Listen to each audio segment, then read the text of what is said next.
ஒரு நகைச்சுவை தத்துவ கதை. திரும்ப திரும்ப பிக் பாக்கெட் அடிச்சிட்டு ஜெயிலுக்கு வர்றியே. நீ திருந்தவே மாட்டியா என்றார் ஜட்ஜ். எவ்வளவு தரம் பிக் பாக்கெட் அடிச்சாலும் அதே தண்டனையே தர்றீங்களே. நீங்க சட்டத்தை திருத்த மாட்டீங்களா என்றான் big packet பக்கிரி. ஜட்ஜுக்கு சுருக்கென்றது.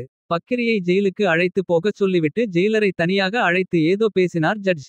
Jailer big packet அடித்த 10 பேரை ஒரு பிளாக்கில் வைத்தார். பக்கிரியை தனியாக அழைத்து சொன்னார். இந்த பிளாக்கில் உனக்கு நேரப்படி சோறு கிடையாது. இந்த பிளாக்குக்கு ஒரு கேண்டீன் இருக்கிறது. செய்கிற வேலைக்கு தினமும் 200 ரூபாய் கூலி. அதை கொண்டு போய் காசு கொடுத்து சாப்பிட வேண்டும். ஒரு டிஃபன் 50 ரூபாய். ஒரு சாப்பாடு 100 ரூபாய். மிச்சம் பிடிக்கிற காசு உனக்கு. பக்கிரி சந்தோஷமாக ஒப்புக்கொண்டான்.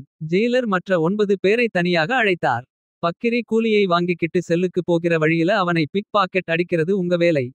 அவனுக்கு தெரியவே கூடாது. தினம் ஒருத்தரா இந்த வேலையை செய்யணும். யார் எப்ப பண்றீங்கன்னு தெரியக்கூடாது. தெரிஞ்சா உங்க யாருக்கும் சோறு கிடையாது என்றார். அவர்கள் இந்த தொழில் சவாலை ஏற்றார்கள்.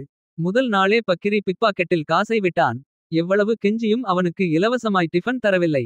பசியில் அவனை துடிக்க விட்டு கெஞ்சென்று கெஞ்ச விட்டு அப்புறம் துளியுண்டு சாப்பிட தந்தார்கள். அவன் சாப்பாடு கிடைக்காமல் தவிப்பதை மற்ற 9 பேரும் பார்த்து கொண்டிருந்தாலும் வேறு வழியில்லை. ஆட்டத்துக்கு ஒப்புக்கொள்ளா விட்டால் 9 பேர் பட்டினி. அதை விட ஒருத்தன் பட்டினி பரவாயில்லையே.